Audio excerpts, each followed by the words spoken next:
What's another way that I can activate my intuition or my intuitive mind when I'm reading tarot? This was a question that I was thinking about the last couple of days, and I was inspired by another niche hobby of mine, which is perfumery. And I thought, wouldn't it be amazing to find a scent and pair it with a tarot deck, but not just any scent, but a scent that transports you to the scene and the atmosphere and the emotions and the mood that the deck is trying to communicate, its own unique perspective. So the fragrance that I have to unbox today is called Nosferatu by Heretic Parfum. Nosferatu was a 1922 gothic horror film based off of Bram Stoker's Dracula. It is a gothic vampire movie, very moody, very spooky, and they remade it last year in 2024, and this perfume is inspired by that film. On the Heretic website, they describe this perfume as being cold and damp and wet, like as if you were standing, it says, an encounter with an apparition in the cold, damp caves of a castle. The top notes in this perfume are lilac, and the hardy, drier down notes are petrichor, which kind of smell like wet rain, and violet. They also have ambergris, oud, and labdanum. And so I'm very excited to unbox this with you guys and smell it and see if I have any tarot decks in my collection that embody the atmosphere of this fragrance. That when I smell this fragrance, I'm like teleported to the scene that the artist was creating in the tarot deck. First of all, I love the box. It's so beautiful, so gorgeous, very well put together. And then when we open it up, this is lovely. We got a wax stamp here and gorgeous black tissue paper. It already smells lovely. Let me open it up here. So here is the Nosferatu box. Very gothic, very dark, very macabre. I'm very excited. I have to say, when I think of like wet, damp castle crypts, that isn't particularly a fragrance that I would gravitate to. Here is the lovely bottle that it comes with, and the cap is a sigil. Very cool.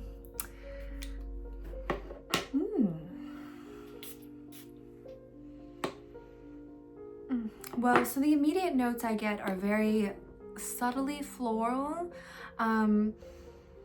The lilac is there, but it's not overpowering. It's not overwhelming. It's like you're standing outside in the rain next to a blooming lilac bush. I can definitely smell the petrichor, that kind of wet dampness, but the floral is definitely not the strongest fragrance. In that way, I would say that Nosferatu is very unisex. It's not like leaning feminine or masculine. It's very neutral. Yeah, it's barely blooming, but it's soft. The fragrance is soft, but not overpowering. Now, the petrichor is a very interesting fragrance because it's wet, it's humid, it smells like rain or wet snow. It has like some earthy tones to it. It kind of pulls you downward into damp soil, but not in an offensive way. Kind of like fresh damp soil underneath a lilac bush. The violet is kind of subtle, and it's kind of like root-like, more like violet roots, which kind of make this fragrance seem a little bit more ancient. This is definitely a subtle, wet fragrance. I do smell the humidity. I smell like I'm standing in the forest or in I guess you could say, a dark cave. I definitely feel that imagery. This is not a seductive perfume, let me say that. This isn't warm, this isn't sexy. It's funny because when I think of like damp cave scent, I wouldn't normally think, oh yeah, that's exactly what I want to smell like. But they've executed this very well. How do you make something that's floral and spooky? It's subtle and haunting in its potential to be just kind of solitary and lonely and spooky in that way. So this was very pleasant. The deck that I have to pair with Nosferatu is the Somnia Tarot. Now, a lot of you might think of, oh, well, I have Tarot of Vampires and this is inspired by a vampire movie. And normally I would say, yeah, that would be the obvious choice. But Tarot of Vampires has a completely different feel to it. And I have it right here. So Tarot of Vampires is like sexy, romantic vampires. Whereas Nosferatu is a cold, chilling scent. Here's the Tarot of Vampires. You can see the back has a rose, and all the vampires in this deck, they're sexy, they're sensual, they're more evocative of feelings and emotions. This is definitely a different vibe. This is not Bram Stoker's Dracula, where the vampire is more like a monster and he's more chilling and apparition-like. This Tarot of Vampires is much more sensual and sexy. This is not a sexy fragrance, okay? But it's still an amazing, beautiful fragrance. And to me, it smells like Somnia Tarot. Somnia Tarot absolutely matches the Nosferatu fragrance for me. The entire deck has a main palette that's very muted, very subdued, very cold, much like this fragrance. It's very damp, very wet. The color palette is a lot of blues and grays and browns. It gives it that very muted, earthy tone. And this is not a sexy deck, right? This is not a romantic deck. The way that it presents, it's more haunting, quiet, and deliberative. A lot of the figures are covered in shrouds, like here in the High Priestess.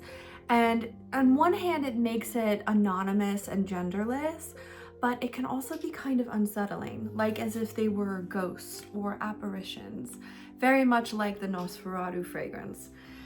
But they're also very much connected to the earth, right? We see a lot of fields, forests, trees, lots of water scene. This photographer uses water to communicate thoughts and feelings within their artwork. Here we see a mist and a fog behind the shrouded figures of the Judgment card, and you can kind of feel that atmospheric tension in the artwork. There's a lot of light and shadows, texture and body in this deck, but it's very muted and it's very blunt, and it can be almost haunting and quiet, much like this fragrance. This fragrance, even though Nosferatu has like the lilac and the violet as a floral note, it's very subtle. It's very subtle and not overpowering. It just makes it so that you feel that little bit of nature in that damp wetness. But it's like a fog in a field of lilacs. That's how I would describe this fragrance. Very much how I would imagine the Somnia Tarot would smell like. There's rain, there's chilled, waterlogged, wood, there's gloomy skies. This is absolutely the Somnia Tarot. And I think this is quite fun. This fragrance of this deck really encaptures a certain mood, a certain feeling, definitely a still, quiet, gray mood when I pull for this deck. This deck is really great on when you're trying to connect to your own quiet thoughts, your own inner cave, so to speak, and you want to have that personal reflection.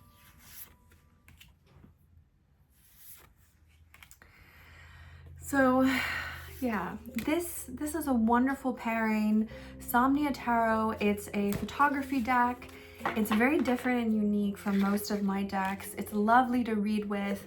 If you feel uneasy at first because of the figures and the way that it's communicating messages, I would say just stick with it, step into the world that this photographer has created, and allow yourself to be uncomfortable, maybe with the facelessness, or with these ghosts, so to speak. Sometimes in that dark cave, we can feel uneasy, but that unease can reveal more about us than we realize. So what I'm going to do is I'm going to spray Nosferatu in my Somnia box. not on the card decks itself, but in the box, so that the scent can kind of permeate. And then when I open the box, I will get this beautiful fragrance, and it'll just transport me to that wet, tender, dark cave with lilacs. I mean, it's a really unique fragrance. It wouldn't be something that I would normally purchase, but I'm really glad I did. I can see this being easy to wear, and you can wear in a lot of different situations. So this is my review of Nosferatu fragrance and the tarot deck that I would pair it with, which is Somnia Tarot. I have many more fragrances and a lot more tarot decks that I'm going to do these pairings with. I think it's quite fun. And yeah, thanks for joining me. I hope this was fun for you too. Take care, everyone.